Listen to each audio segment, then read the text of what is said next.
This presentation is delivered by the Stanford Center for Professional Development.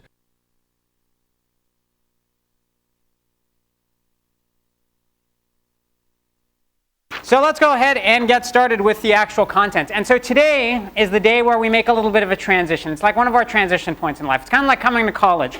And the transition point we make is you now come into the Java world. And you're like, but I'm still doing Carol. Yeah, well, in lectures, we're going to sort of wave bye-bye to Carol. And Carol's like, yeah, I'll be there in your dreams when you're actually programming, right? So Carol's not really gone until you're done with assignment number 1. But now we sort of graduate into the world of Java. And you'll actually see a lot of the things that exist in Carol's world will come back because we give them to you in the gentle form in Carol's world. And then in the Java world, they come full steam.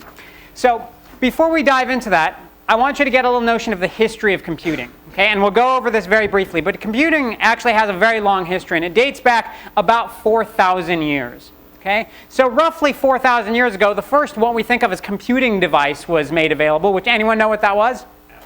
Abacus was the first computing device, and allowed you to do some fairly rudimentary arithmetic on it. But it actually was something that allowed people to compute a lot faster than they could by keeping track of stuff in their head. The real sort of advances in what we think of as computing actually came around in the 1800s. There was someone by the name of Charles Babbage. Anyone heard of Charles Babbage, by the way? Just a quick show of hands. We can just call him Chuck. He was actually a very well learned and well-known person in his day. He had the Lucasian chair, which is the same chair at university that actually Stephen Hawking has now, that Sir Isaac Newton had at one point. So pretty smart dude. And he came up with this notion of something called the difference engine, which was a way of being able to automatically, and in those days, right, they didn't have silicon. They had silicon, but it was in the form of sand. And they didn't have computers in the way we think of computers, so he wanted to build a mechanical device, like with real, actual, mechanics and pieces of wood that would spin around. In his time, he thought it would be powered by steam, right, because this is sort of pre-thinking about electronic computers. That would do automated calculations. And he designed something called the difference engine, and then he designed something called the analytic engine, which was supposed to be even more powerful. And interestingly enough, neither one of them were ever actually built during his lifetime. It turns out that years later, the difference engine was actually built from a bunch of wheels and rotors and stuff. And now the thing that he would have liked to think of as the analytic engine, we think of as these puppies. It actually turned out in the 1800s he had a lot of the same ideas that are in our laptops or in our computers today, strangely enough. But so that's kind of where computing, we think of the notion of computing as really coming from. And it turns out the first programmer was a woman by the name of Ada Byron, actually Augusta Ada Byron. And if the Byron looks familiar to you, it's because she was the daughter of Lord Byron, the English poet.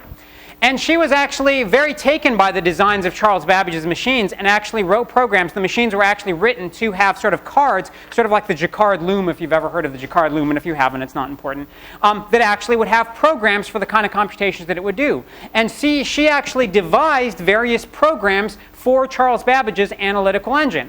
And you might be sitting there and you might think, but Maron, you just told me that the analytical engine was never actually built in their lifetime. So what's she doing writing programs for a computer that doesn't exist?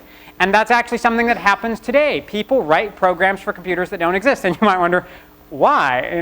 That's like not a very good use of your time. Well, guess what? If the next generation of computers is going to come out, while it's still being designed before it's actually manufactured and built, someone needs to figure out what kind of programs you want to run on that machine. So there are actually programmers today who write programs for machines that aren't built. And they simulate them by hand, and they go through and try to figure out what they would do, and it's a perfectly reasonable thing to do.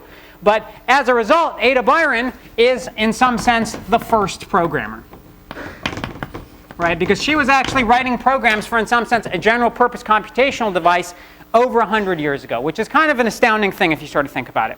Now, it turns out computing actually got its first real, what we think more closely of as computing devices in the 1930s. I should put 19 here just so we're clear. 1930s and 40s, there were sort of the first prototypes of electromechanical computers that were actually built at the time. There was a computer that was built at Iowa State by Adanasoff and Berry. The names are actually not, well, they're important if you're a lawyer, because it turned out there were actually lawsuits at the time about who patented the computer, but we won't talk about that. Started sort of in this era with sort of prototypes, And then the one machine you may have actually heard of by 1946, there was a machine called ENIAC, which was actually built by Eckert and Macaulay at UPenn, which was standard for, if I can remember this, Electronic Numerical Integrator and Calculator.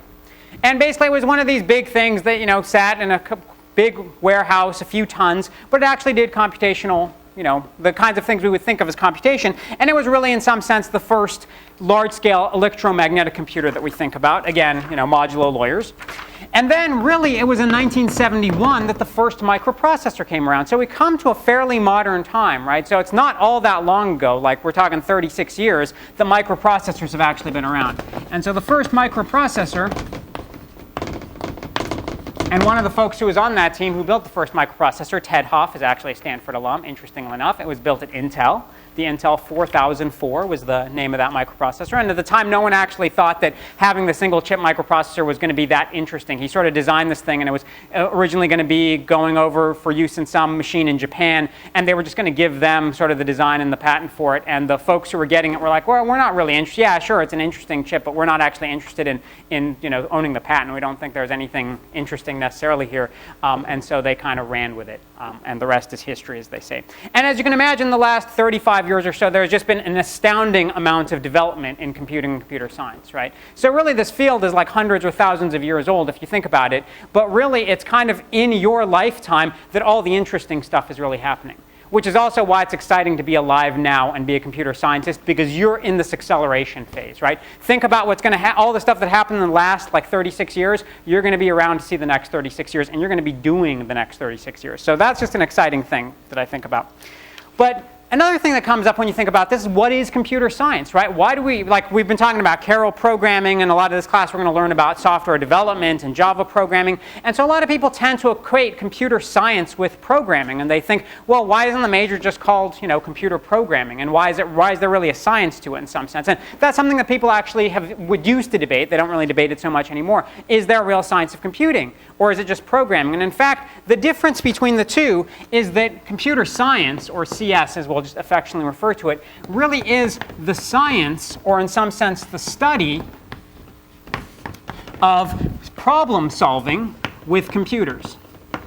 And you don't need to write this all down, it's just for your edification. With computers, or I should say computational devices. Computational, I'll even say methods, because some people actually look at, you know, theoretically what's possible to compute without even necessarily thinking that it's realized in hardware, right? Turns out it actually surprises people. There are some functions that you can prove are not computable.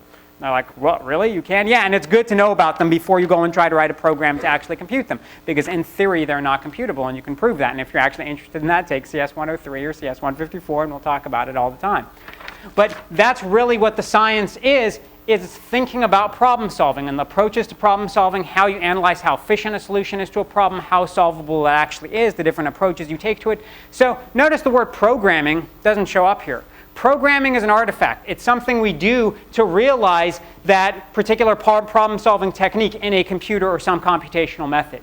It's just something we do as part of the process. Right? It's not what the whole thing is really about. In some sense, there's actually this famous quote that computer science is just as much about programming as astronomy is about building telescopes. Right? Astronomy is about far more than building telescopes. It's really sort of the science of celestial bodies. Telescopes is the mechanism by which you actually look at them. Question in the back?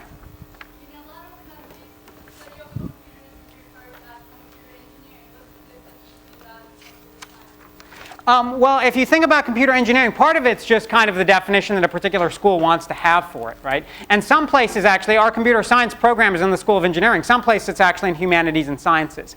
It depends on the view, and it also depends on the particular program that's there. So some places may actually, there's no way I'm going to hit you in the back, may just be training programmers, right? And the science of computing is not what they're actually interested in. And so it depends on the program. But we really think of computer science as a science. And it's an interesting philosophical argument. We can certainly talk about it more in class, but I just want to kind of push on. All right? So with that said, that's kind of the quick tour of a couple hundred years of computer science history.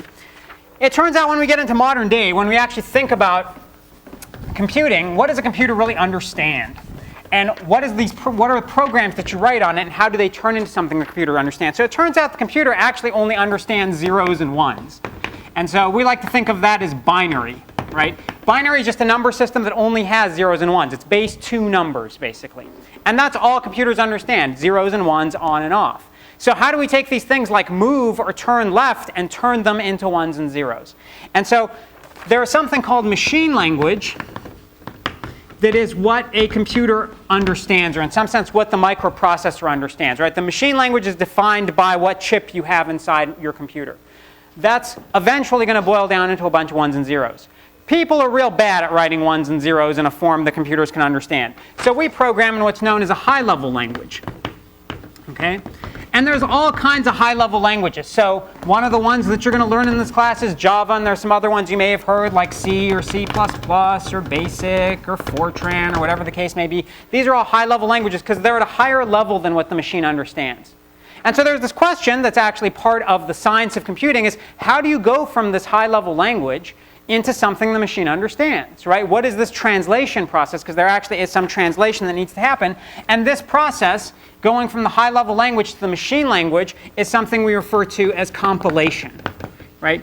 So compilation is something, strangely enough, that's done by a compiler. And Eclipse, which you've been using this whole time, is in fact a compiler. It takes the instructions that you write in some high-level language and converts them into some form that the machine understands. Now, it turns out the process for doing this in some languages is actually slightly different than other languages. So I want to show you a quick little overview of how that looks in Java, just so you can get a real sense of what's going on between the time you write a program and the time the machine executes it, so you sort of understand it at a low level. As programmers, you write what's called source code. Know it, learn it, live it, love it. Source code. That's what you're going to write. When you were writing Carol programs, you were writing source code. When you write Java, you're going to write source code. What the machine understands, these zeros and ones here, is something that's called object code. And object code is essentially just the low-level instructions, the machine instructions that the computer understands. And so going from source code to object code is basically what the compiler does. It's the translation from this to this. Now, in regular languages, that might look, if we got the overhead, I shouldn't say regular languages, in some classical languages, it might look something like this. You write some source code in what we refer to as the source file. A source file is just a file that contains source code. So you write your program, that goes into some compiler, let's say Eclipse, which is the compiler you're using. And what might come out of it is an object file, because what's contained in that file is just essentially object code, or in this case, a bunch of zeros and ones that the computer understands. And there might have been other programs that someone wrote along the way, like some libraries you might make use of, like you did with Carol, right? All the basic Carol functionality might be in some other library. And so there's other files that contain object code. And all of this stuff gets linked together into one big set of object code, which we refer to as the executable, or the application. That's the thing that, say, when you double-click on your word processor on your computer and it runs, you're running some executable file, which is just basically a file of a bunch of ones and zeros that eventually, or some time ago, someone wrote a source code and got compiled down in this executable file. And for a lot of languages like C or C++, this is the process that actually happens. Now, the people who did Java thought of things slightly differently. And here is kind of where things get funky in Java. Okay? In Java's world, part of what's going on is actually run on a virtual machine. What does that mean? It means you write some source file in Java. Okay? That goes through some compiler, and what comes out of it is not an object file, but something called a class file. It takes all of the high-level stuff that you write in Java, or in this case you could say Carol, because it's the same thing, and turns it into some set of numerical instructions that are not yet ones and zeros that the computer understands, but are some intermediate language that's just a numeric language. Okay? Sometimes we refer to this as Java bytecode, but the name is actually not important. It's some intermediate language. And guess what? There's other classes, just like there were before, that contain instructions in this intermediate language, and those all get linked together in some big file that we call a jar archive, which just stands for jar, just means Java archive, strangely enough. So it's actually redundant to say jar archive. People just do, but it means Java archive. All right? And then this whole thing is now a set of this intermediate language, which is something that neither the human really understands. Okay, there's a few humans in the world that might, and they're a little weird, and we won't talk about them. Most people don't understand this, and the computer doesn't understand it directly either. So you say, well, that's the most useless thing ever. Why would I ever do that? These instructions go to something called the Java Virtual Machine, the JVM. And what the Java Virtual Machine says, it says, hey, guess what? I'm going to be pretending like I'm a machine that understands this as my object code. I understand this stuff as the basic language I speak. And I take that, and when I run it, I do something on your computer. And you might say, why would you want to have this extra process? And the reason why you want to have this extra process is the fact that, guess what? In the world, there's things like Macs, and there's PCs, and there's Linux computers, and there's all kinds of machines out there. Which means if you sort of do things in either the good old way or the bad old way, the compiler needs to understand what are the ones and zeros that your computer speaks. And the ones and zeros that a Macintosh speaks are different than the ones and zeros a PC speaks. And they're different than the ones and zeros a Linux machine speaks. So the compiler needs to know all that if it's actually going to generate this kind of code for all of those different sorts of machines. And most compilers don't. Most of the time you get a compiler and it says, hey, I'm a PC compiler. I'm just going to generate stuff for the PC and that's all I do. In Java's world, things are a little bit more interesting because the compiler doesn't need to know what kind of computer you're running on. It says, hey, I'm producing this intermediate language, and the intermediate language is the same for all computers. The only thing that has to be different on your computer is you need to have this little thing called a JVM that knows how to translate this intermediate language into what's going on your computer. So if you have a JVM for your Mac, or a JVM for your PC, or a JVM for your Linux machine, they can all run this same low-level intermediate code and do the right thing on those computers. Okay? And so remember when you set up Eclipse, or if you haven't set up Eclipse yet, you'll get there soon enough. But when you were setting up Eclipse, we asked you to download and install something called the Java Runtime Environment. And how many people remember that? Raise your hand if you remember that. A few folks. Guess what the Java Runtime Environment provided? It provided this thing for your computer. Okay? So you write the program once, you compile it once, and now that class information that you have, that class file, can be run on any computer that has this Java virtual machine. And Java virtual machines are sort of ubiquitous. They exist for a lot of different computing platforms. Okay? So that's why they actually do it that way. And it's kind of funky, but it's a little bit different. Now, with that kind of said, that's the low-level stuff. That's kind of what's happening at the low level. And you don't really need to know the low level intimately. I just want you to understand what's happening from the programs you write to what happens when they get executed on the computer. Now, what you do need to know is how do we begin to write programs in Java. And Java, you'll see some examples of it today, is what we refer to as an object-oriented language. Okay? So Java is object-oriented. And not all languages are object-oriented. And what is this whole object-oriented thing about? So you should know what this whole notion is about before you start programming in a language that's kind of seeped in the idea. The idea, basically, is that a program is written as a bunch of classes, right? So if you think about, let's back up for a second. If you think about Carol, right? When you were writing Carol programs, or you saw Carol programs, you would actually create some Carol program by saying public class Carol program extends super Carol. Let's just say we're using the super Carol model. And then you put some stuff in here. You had like your run method in here, maybe some other methods. And what you did was you were creating a class that was basically the information for your program, what instructions you were actually going to execute as part of that program. So what a Java program is, it's just a set of classes. You may have more than one class. Like in Carol, right now, you always just have one class. And inside that class, you may have a bunch of different methods, but you always have one class. A Java program can actually have multiple classes associated with it. And when we start in this class, we'll start with some simple ones that are all just one class. But the idea to think about is that you can have more than one class. Okay? And what these classes are, which you can think of a class as, okay, a class is just basically an encapsulation of some behavior that the program does. Just like in Carol's world, you had some behavior of a bunch of different methods you defined for Carol to actually be able to execute, right? Those are just different behaviors. But you also have some data. So it's behavior and data. Because in the Java world, you're now actually going to keep around track of information that are not just beepers in some world, but they're actually like numbers that you're going to store somewhere, and that's your data. And so what we do is we think of having all the behaviors, all the kind of manipulations you might want to do with data, along with the data, and put that all into this thing called a class. So just like in Carol where you had a class and you had behaviors, you could just imagine, yeah, we're going to have some behaviors, which means in Java we're going to have some class and define a bunch of methods in that class, but we're also going to have some data associated with it, and that whole thing together is going to be a class. Now, it turns out the thing that's interesting about classes, so any questions about the notion of a class? It's just kind of this abstract concept right now. the thing that makes classes really powerful is that classes actually get organized into hierarchies. Let me just draw it here. Okay? And you've actually already seen this in a very small way with Carol. So all the things that you've seen in Carol are going to translate over. Remember we talked about the basic Carol model, and when you were writing a program you could say extends Carol, and when you did the basic Carol model you got like move and turn left and pick beeper and put beeper, and that's all you got.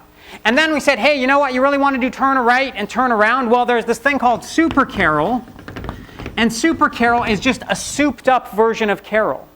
Well, guess what? Carol was just a class, and Super Carol was also a class.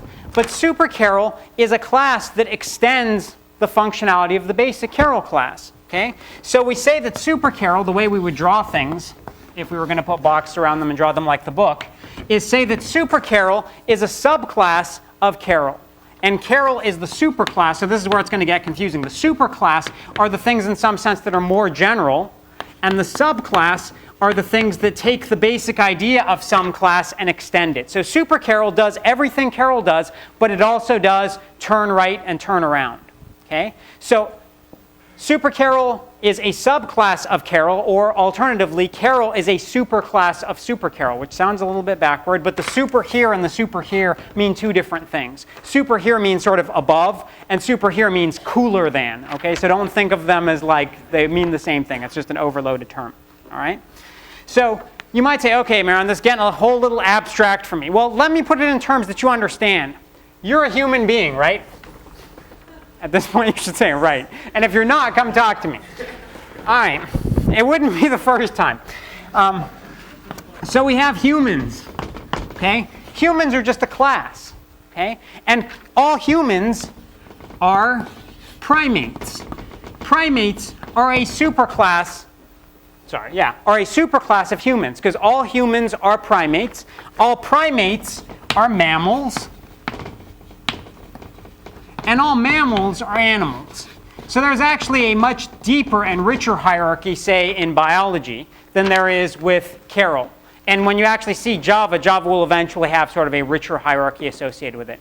Now, the interesting thing about this is not only are humans primates, but monkeys are also primates. Okay? Humans are not monkeys, and monkeys are not humans, so there's not a strict, you might say, well, we don't know about that, but there isn't a strict relationship between humans and monkeys other than they're both primates, and that makes them mammals, and that makes them animals. And the whole notion of having this hierarchy of classes, right? So you could think of being an animal as just a class, and it has some behaviors. What does it mean to be an animal? Well, to be an animal, it means you digest food. Right, that's like not something like sunlight. And actually one of the technical terms, I'm not a biologist, but this is what my friends tell me, is that embryos pass through the blastula stage. Any biologists in here?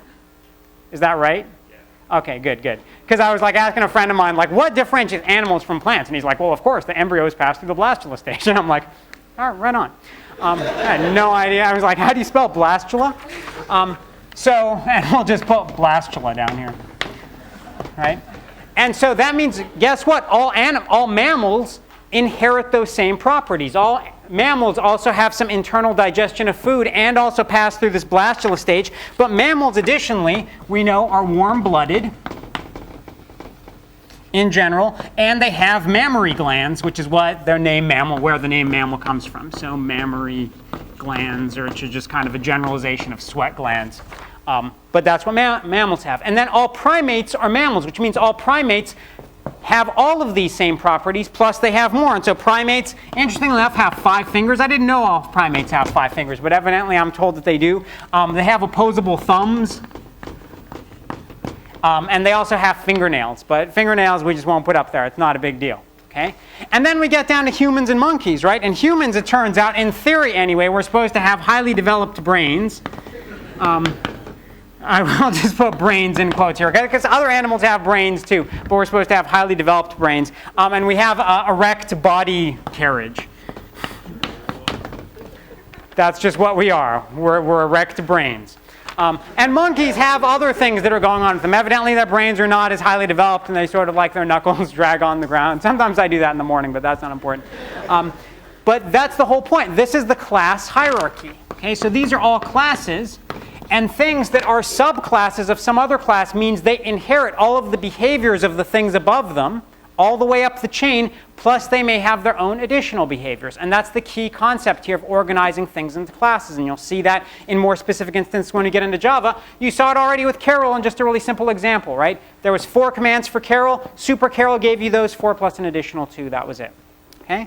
Now, besides this idea, there's another key idea that comes up besides this notion of classes. Okay? And that's the notion of the instance of a class. Okay? And what the instance of a class is humans are a class. There is no one person that is, oh, you are humanity, right? You are a person, right? So and what's your name? Wow. Eduardo? All right. So I hope I'm spelling this right. Eduardo. Is that right? Is an instance of human, I would hope, right?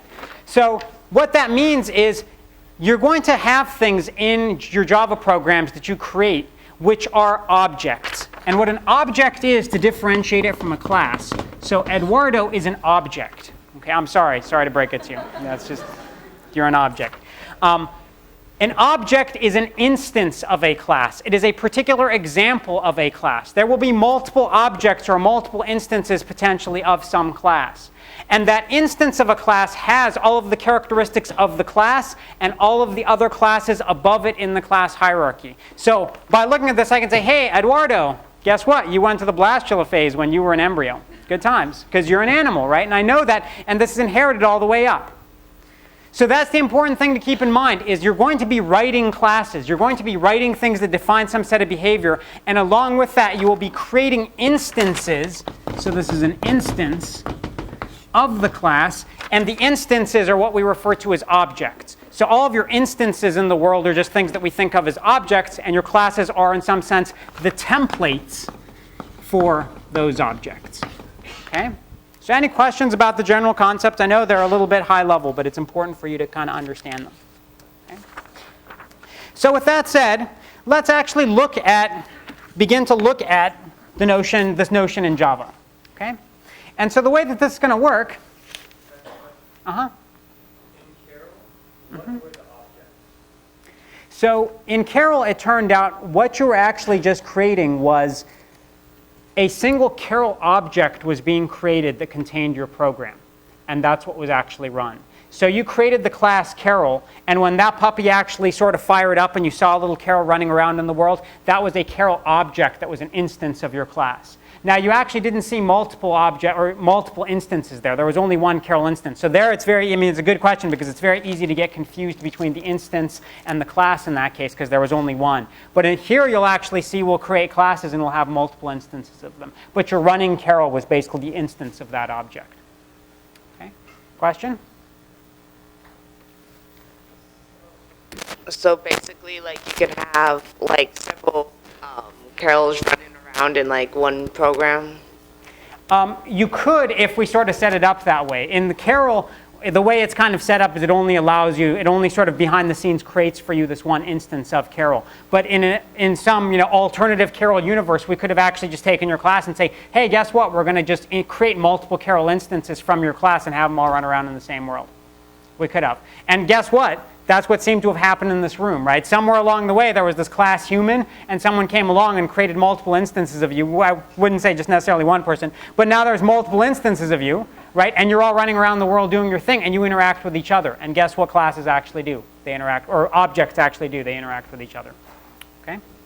So with that said, there's going to be some functionality we're going to use that was written by someone else. So just like Carol, the basic version of Carol was written by someone else. When we start with Java, we're going to start with some set of scaffolding or libraries that were written by someone else that are going to allow us to do a bunch of powerful things in Java very early on. Okay? And this is something that's called the ACM program hierarchy. So it sounds all complicated.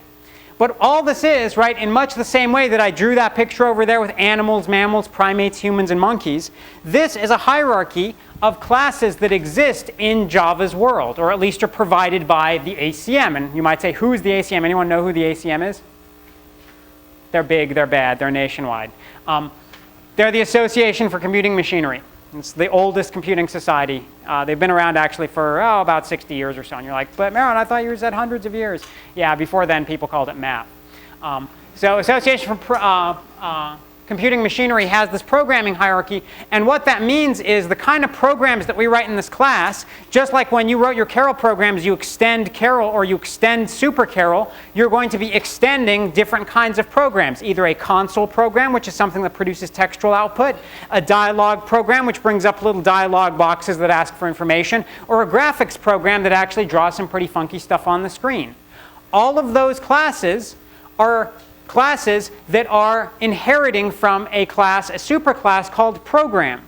So all of the things that you write as a dialogue program or a graphics program are all something that are programs. And all programs are something of type JApplet, which just means Java applet. And all Java applets are of some type called applet. Anyone ever heard of an applet? A few folks. An applet is something you can run on your web page, interestingly enough. That's kind of where the term comes from. It's like a lightweight application. It's an applet. It's like an application, but small. And so it turns out, since all of the programs that you're writing are actually inherit the properties of being an applet, they actually will be applets, which means you can put them on your web page and run your programs on your web page if you want. Later on in the class, we'll talk about how to do that. Okay? But you're going to go, and in this class at least, you're not going to write anything that directly extends like JApplet or applet or program. Everything you write is going to extend down to this level, but it's important to know there's different kinds of programs that you can actually write at that level. So let's look at an example of a Java program, and I'll show you your first Java program today, so we can feel good about Java. No, it's not that one. It's this one. It's small, it's tiny, it's fun, it's Java. All right. So let me expand this whole thing out so you can see the whole program still fits on one screen. Okay? And you might suddenly notice there's a bunch of things in this program that look very similar to Carol. That's because Carol was implemented in Java. So the first thing you want to look at here is we have a file called helloprogram.java. Just like your Carol programs were written with a .java file, you are creating a .java file here. This is a source file because it has source code in it. Up at the top, we have a comment. G uses exactly the same structure as Carol comments. Yeah, because Carol comments were actually Java comments. Comments in Carol and Java are exactly the same. Just like you imported stanford.carol.star, now you're going to be using the stuff that the lovely folks at the ACM have provided for you. So you're going to import acm.graphics.star and acm.program.star. What are these things? These are just, well, I won't back up because we're not on the slides. These are just, remember I said you write your classes and someone else may have written some classes and they all get linked together before they're executed? These are just some other classes that someone else wrote that are going to get linked into what you do. Right? They provide you the definition for things like what a graphics program actually is. So now what you're going to do, as we talked about, all Java programs are just a collection of classes. So just like in Carol, we have public, class, and some name for your program. Here we'll call it Hello Program. And a Hello Program is a particular kind of program. It doesn't extend Super Carol because it's not a Super Carol program anymore. It's going to be a graphics program. It's actually going to draw some stuff on the screen, so it's going to extend the graphics program. But all the boilerplate should look the same, right? That's why we had you do Carol, because all the stuff from Carol just translates directly over to Java, except now we're sort of cooking with gas. Now we're doing the real thing. Okay? So it extends graphics program, and guess what? Inside here we have a run method, just like Carol, and that's where the program begins executing. Now where things get funky is you're like, oh man, what happened to pick beeper and put beeper and move? Like life was so good, it was easy. You know, turn right was like the extent of it. What is this, like add new glabel hello world? Like what is this all about? Okay? We'll go through this step by step. All this is saying is when you create a graphics program, we'll go through the details in just a second, you're going to get a blank screen. You're going to get an empty canvas in some sense. You're going to be an artist and you're going to draw stuff on that campus. And the thing that you're going to draw on that campus is some label, and all that label is just basically words, and the words are going to be hello world, because you want to write hello world on the screen, and you want to write it at a particular location on the screen. The location on the screen you want to write it at is 100,75, and I'll tell you where that is on the screen in just a second. And then once you create this little label, you're going to add it to your canvas. You're going to say, I have some canvas, plop that puppy onto my canvas. Okay? So let's run the program, and I'll just plop it onto the canvas for you, and you'll see what's going on. Life will be good. So we run this program. Drop the microphone. Drop the microphone again. Alrighty. So we want to do hello program. We're getting excited. We're running. The disk's just churning away. And there's your first Java program. You're all Java programmers now. What did you do? You created a graphics program which brought up this big window and said, I'm blank canvas, draw on me. And you said, all right, hello world, woohoo! And I'm done, because that's all you did. You said, here's hello world, put it up on the canvas for me at a location 100,75, and thanks for playing, that's all I'm going to do. But now you've actually gone through the whole process of compiling your Java program and turning it into this intermediate code, and the intermediate code gets executed, and you actually did something. And that's like half the battle right there. The next 9 weeks is the other half of the battle, but half the battle is like getting this up. I kid you not, really. If you can make that happen, you're just most of the way there. So let's do something a little bit more exciting. Let's actually do some interaction with the user. Let me show you another program. Remember, this one is a graphics program. I told you there's a bunch of different kinds of programs you can have when I showed you the picture, right? So we had a graphics program. Let's look at something called a console program over here. No, not in Java. So you're always extending one kind of program. And a graphics program will actually, as you saw, you can put up text. A console program is just meant to be a textual program, so you're not going to do any drawing.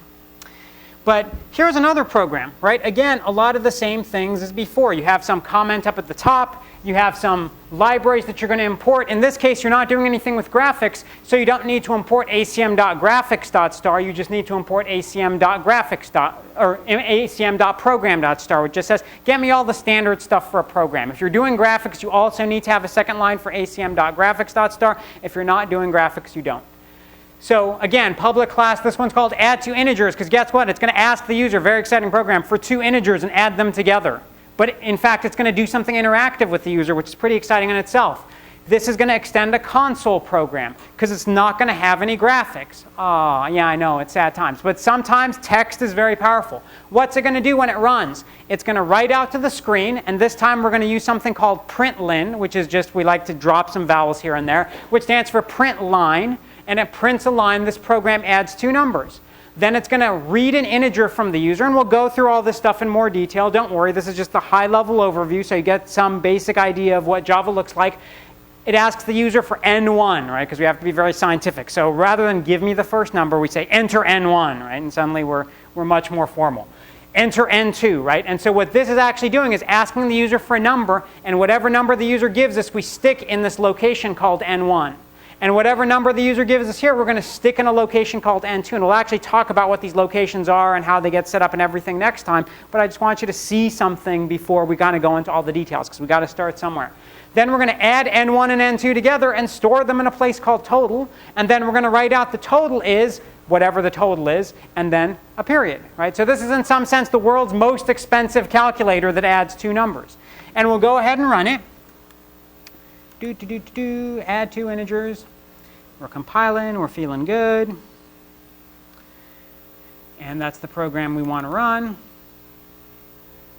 And now this comes along, and notice, now we have some window that rather than putting graphics all over and telling it where to display some words like hello world, we just said write some line. And so what it's going to do is just sequentially write lines on the screen, because this is what we think of as a console. All a console really is, the way you can think about it, is it's a window that contains text and can potentially interact with the user. So there's places where we might ask the user for input. So we said this program adds two numbers. I hope you can see this in the back. It's tiny, tiny font. Enter n1, and it's sitting there with the blinking cursor. And anytime you see the blinking cursor, that means, hey, I'm expecting some value. So give me some value. What's some integer? 12. Someone said 12, someone said 1, so I'll take 12 as n1. Then it asks for n2. I'll give it 1. And lo and behold, it says the total is 13, period, end of program. Okay? At this point, there's a blinking cursor, but the program's done. But now you've just seen a real Java program that actually takes in values from the user, computes some, does some computation on them, and displays output. Okay? And this is a console program as opposed to a graphics program, because all the stuff we're doing here is textual. Okay, so any questions about the basic idea of classes or objects or these different programs we're writing? The programs that are running, when they run, they are objects. They're instances that are being run for you. What they're doing as instances, they're objects that are inheriting all the behavior from the class template. And then when we run, an instance is actually created and it's run. Why do you always import like graphic program or program? Why don't you just import the biggest category, which I guess here would be acm.star? Because if you say acms.str, strangely enough, you won't necessarily get everything underneath ACM as well. You'll get everything at that level. So there's actually a package for ACM, and there's a package ACM graphics, and there's a package ACM program. And what you really want is everything inside ACM program and ACM graphics, not just the things that are in the ACM package by itself. Yeah, it's kind of it's an interesting technical question, and if you don't need to worry about the details, just add both of them and you'll be fine. No, the console program you just print out. That's one of the differences with the graphics program. I should actually set you both up. With the graphics program, you have to tell it where stuff goes. Console program is just writing out line by line. Sorry.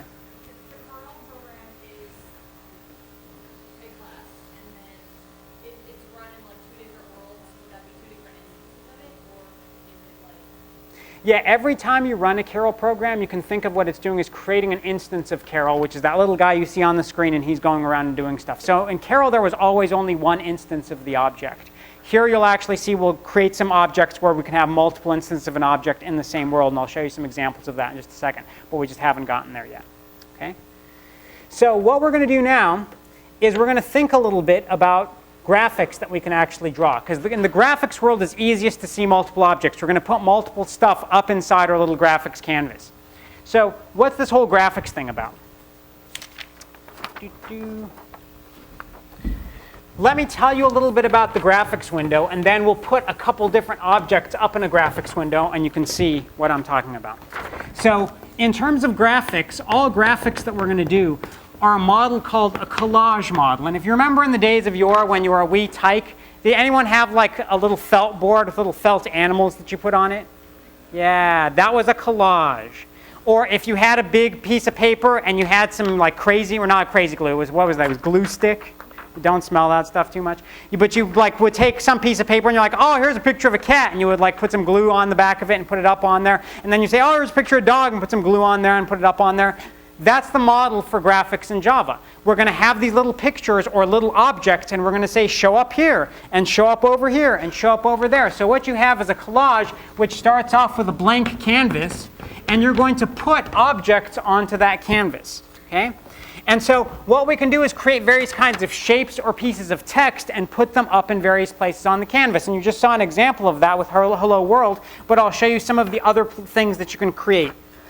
The different kinds of objects that exist in the graphics world, one you just saw, it's called a G label, for a graphic label. This is just text in some sense. It's text that you can put up somewhere in the world.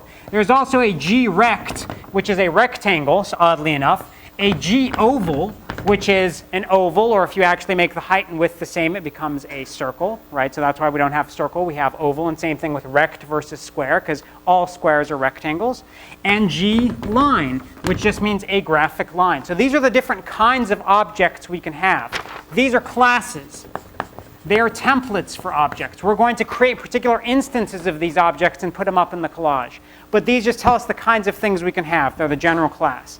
So if we come back, if we close this guy, and we come back over here to Hello Program, what we've done is we've said, I want a G label. G label is the class. When I say new G label, what that actually does is says, give me a new instance of that class. Give me an object that is a G label.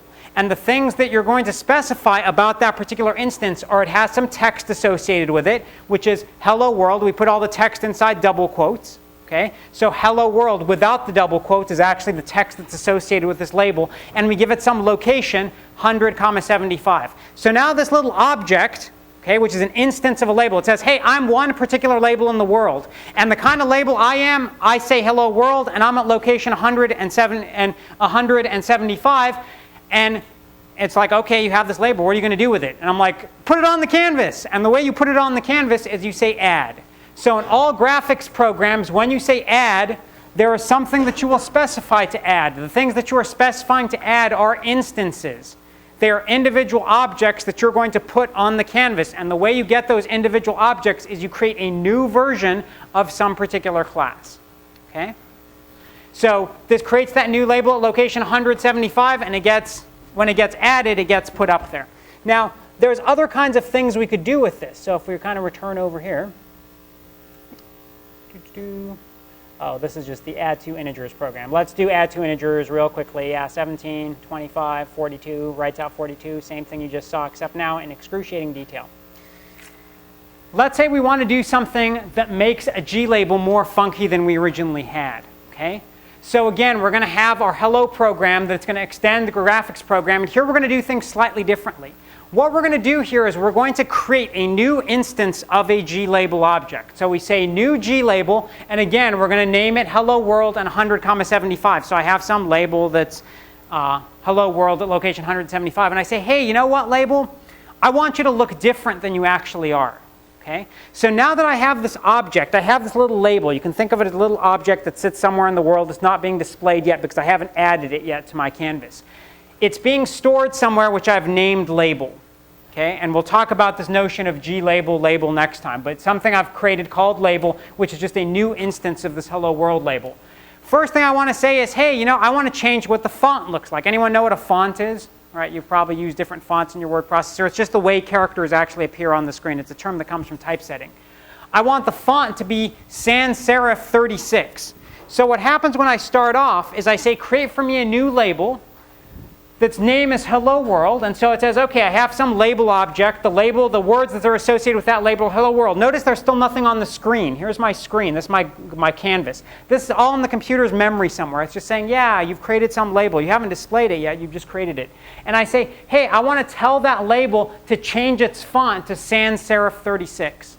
The way I do that is I have an object that I've created. The object is named label.